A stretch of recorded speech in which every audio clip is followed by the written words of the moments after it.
good afternoon, wherever you are in the world. Welcome back to Dunce Beautiful People. My name is Nurse Dunce Stedler, and I shall be your hostess. Come on in, my beautiful people.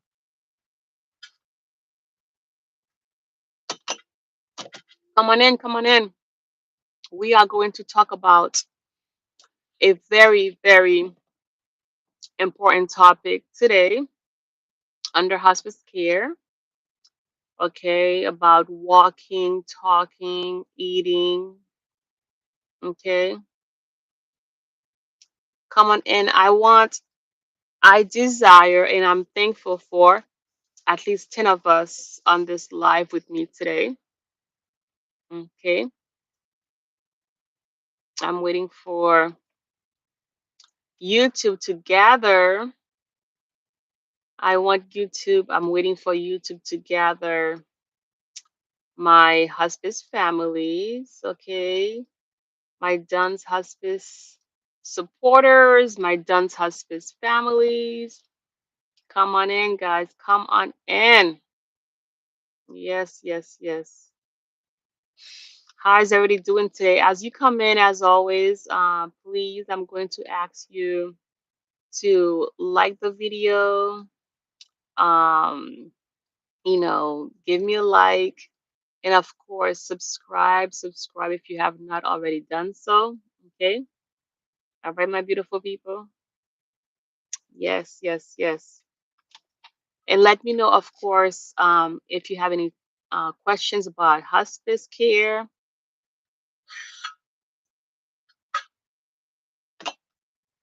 Let me know if you have any questions about end of life care.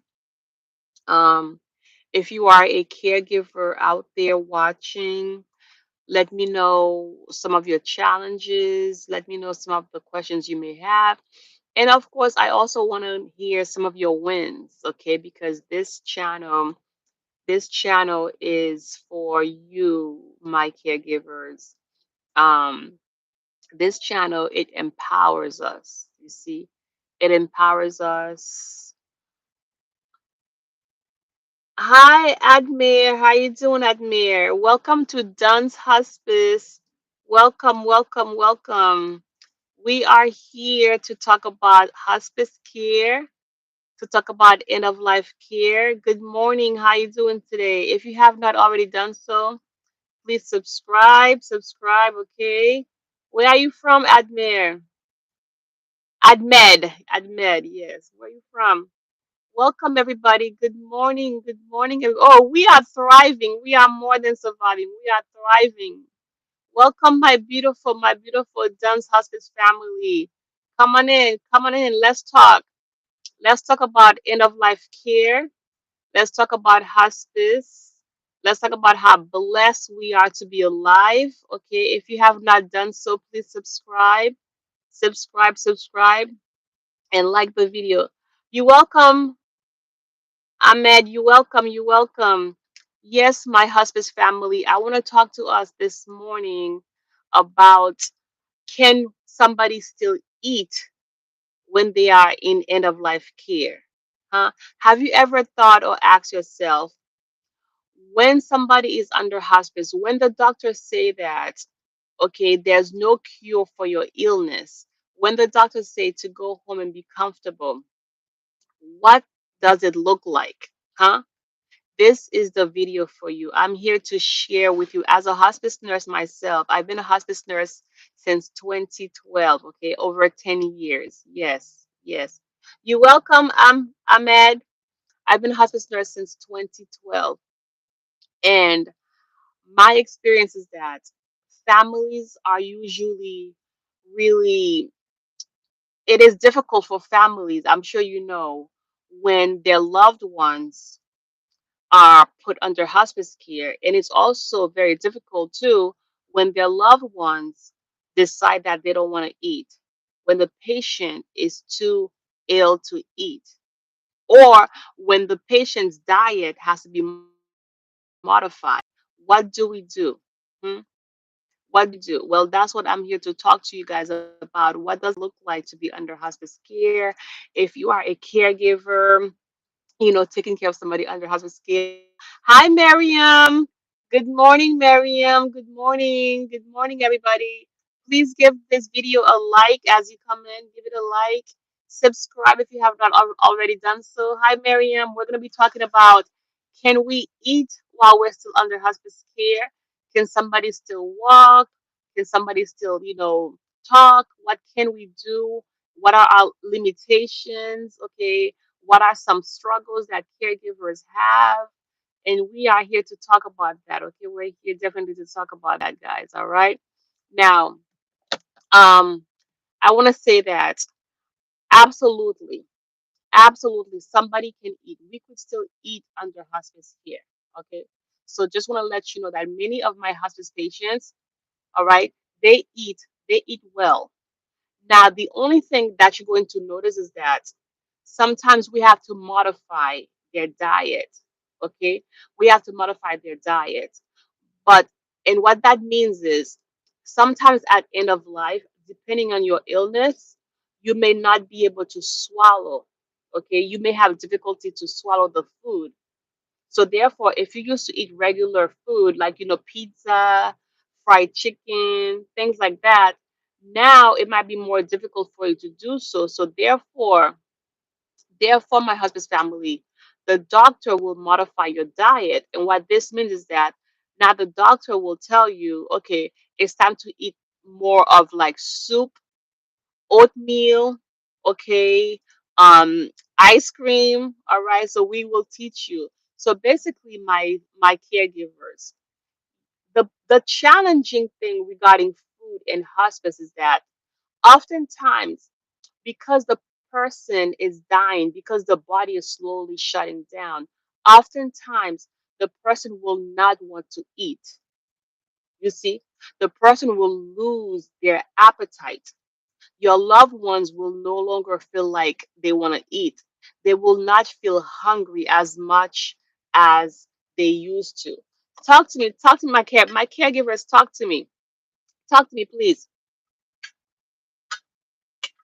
Who among you, who among you watching this video has experienced, is a caregiver, is taking care of somebody who's dying, is taking care of somebody under hospice care, and that person is no longer able to eat, or that person's, that person, their intake level has really decreased. Talk to me, talk to me, talk to my husband. My husband's family, talk to me. So the reason why, okay, it is a challenge when it comes to eating in hospice care and eating it under in end of life care is because the body is slowly, okay, I want us to understand this because it's very, very important, and that's going to set your mindset free. The body is slowly shutting down. So when the body is shutting down, okay, the body does not require fuel. All right. So just like, you and I, just like this car that I'm in, the car requires fuel. Okay. The car requires gasoline. It uses gasoline as a form of energy for it to perform. So, same like us, my husband's family, when we are dying, when we are, under hospice care, when the doctors say that you have a terminal illness, there's nothing to do. Okay. When we are actively dying, the body does not require energy because the body is slowly shutting down. You see? And even if we were to force feed somebody, all right, such as putting in a G tube, just force feeding somebody, the nutrients from the food, the vitamins from the food, it's not going to be properly absorbed by the body. Because why it is? Because the body is slowly shutting down. You see? So when the body is shutting down, the body does not require fuel. It does not require oxygen. I mean, not oxygen. It does not require as much energy for it to perform. You see? Does that make sense, my husband? And so that's why oftentimes I hear family members saying to me, "Oh, my loved ones eat. My loved ones no longer eat." It's not so much that they have stopped. I mean, they don't want to eat, or that they're starving themselves. They are not starving themselves. It's just that the body is slowly, shutting down. Do we understand, my husband's family? Do we understand? Let me know. Let me know, my husband's family. Let me know. Okay. Do we understand that concept? It has nothing to do with the person um body shutting down. It's just that, I mean, it has nothing to do with the fact that the person doesn't want to eat. It's just that the body is slowly shutting down, and so it does not require food, it does not require energy. Can you guys see me okay? Because I feel like the camera just got darker. Talk to me, my husband's family. Can you guys still see me fine, or is it kind of like, I mean, is it kind of dark because of the sun? I don't know what the sun is doing. Should I close this? Should I open it? But yes, my husband's family. That's what I want to say about food. And I know that eating is a very big part of our culture. Eating is huge in our culture because when somebody comes into our home, what do? We offer them food, you see.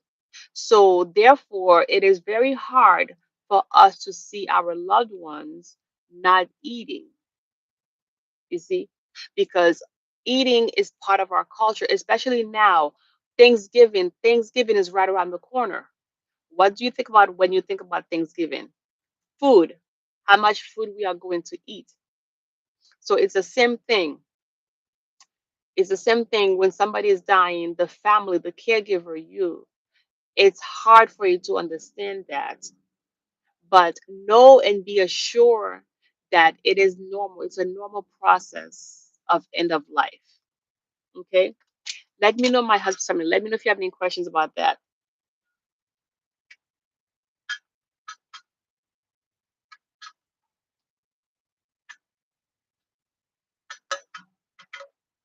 And the other thing that I want to talk to us about regarding food, okay, before we go into walk, um, it's that oftentimes my husband's family, please listen up. Oftentimes, the person eats just fine. Though the time they stop eating, okay, when they are actively dying. The person stops eating when they're actively dying. If you're not actively dying, okay, your eating habits will still be regular, because keep in mind that the doctor said you have 6 months or less to live. Hi, Remdan. Hi, F. Remdan. Good morning. Good morning. How you doing today? I am up north. I'm up north, sir. USA. Have you heard of Massachusetts, Boston? Where are you from, Remdan? Let me know.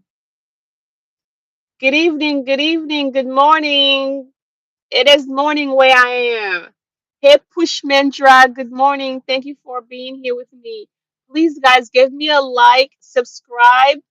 Subscribe if you have not done so. Oh, you're from Indonesia. Yes, yes. Good morning from Indonesia. Good morning. Please subscribe, like the video, talk to me. This channel is for caregivers, all right? It's for caregivers. I am a registered nurse. This channel is from anybody who is taking care of a loved one who's dying. It's for anybody who's taking care of somebody who is under end of life care. Okay, if you are a caregiver, all right, please come along with me. Push, push Pendra. Thank you so much. I appreciate your comment. Thank you. Please subscribe, like the video, subscribe. Please, this will really encourage me. All right, and help this channel to grow. But yes, we are talking about how come people stop eating? How come people don't want to eat when they're dying? Okay, that's what the you are from India. Nice. We have India, Indonesia in the house. Do you do you often give counseling? Have you sometimes give counseling to people at end of life or to caregivers who's taking care of somebody at end of life? Your please push Pindra. I'd like to know that. And I'm a registered nurse. Please share. Oh, you're looking for a teacher? Okay. Well, I'm a registered nurse. I'm not a English teacher, but I'm sure you'll be able to find it because right now we could find anything on the internet, you know. Um, go on Google. I'm sure you'll be able to find it. But if you are looking for counseling, end of life care counseling, somebody to talk to you if you are taking care of somebody who's dying, I am your person, okay? I am a life coach.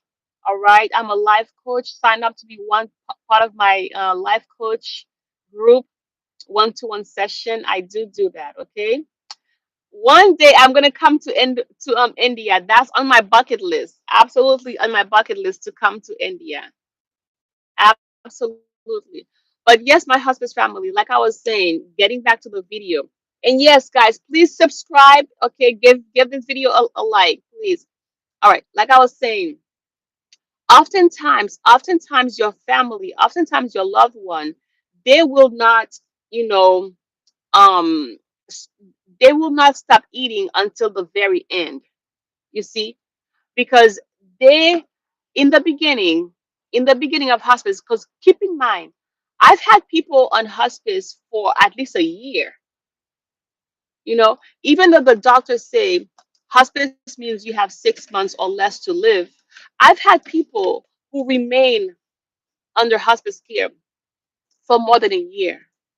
So every 3 months, we have to, you know, reassess them. Every 3 months, we have to show to Medicare, Medicaid, which pays me, or which pays us, the company, that the person qualifies. So if the person, keeps on showing a decline, but yet they're not that bad, as long as they show a decline, they could stay under hospice care, you know.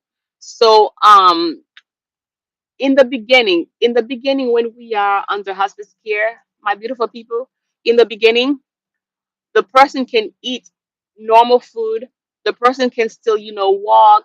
I have some patients under hospice, they still drive, okay, they function, um normal in the beginning, so you will probably not see the change in terms of, food, things like that, until the end. Okay, that's when you're going to see a change in terms of how somebody eats. It will be towards the end. Okay, now the other thing that I want to talk to us about, okay, the other topic that I want to talk to us about regarding end of life care is walking. Oftentimes people will say, can my loved ones walk? Okay, will my loved ones have to stay in bed all day? And I'm here to tell you, my husband's family, no.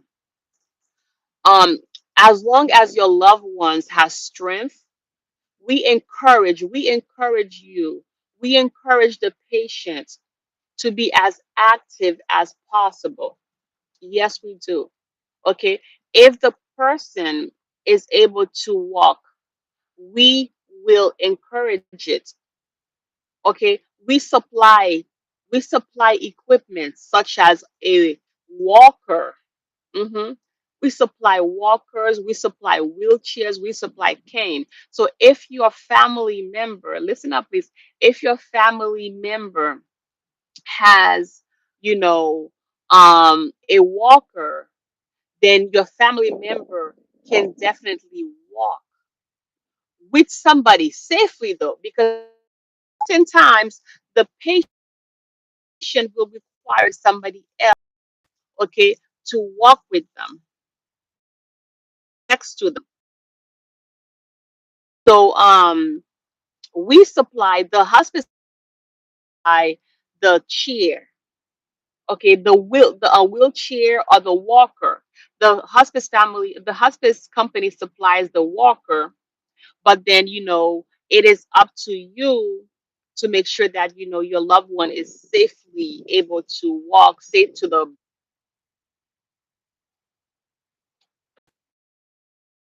Hey, my husband's family, I don't know what happened. I don't know what happened. I think my internet my internet went off. My internet went off. Okay. I was talking and the internet, it just got cut off. That's what happens. That's what happens when you're not connected to the internet. But yes, come on in, my husband's family. Come on in, please.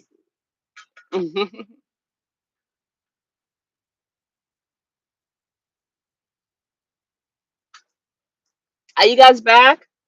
My apologies. My internet went off. My internet, it just cut off.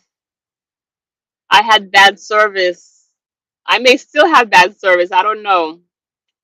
Come on in, my hospice family. Come on in.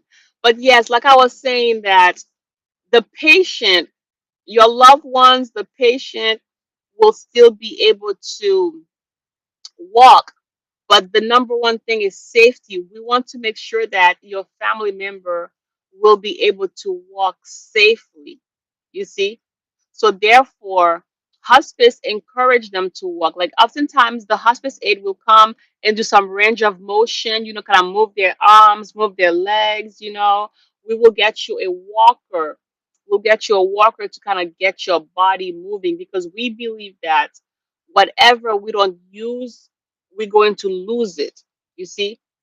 So therefore, it is good to keep your body moving.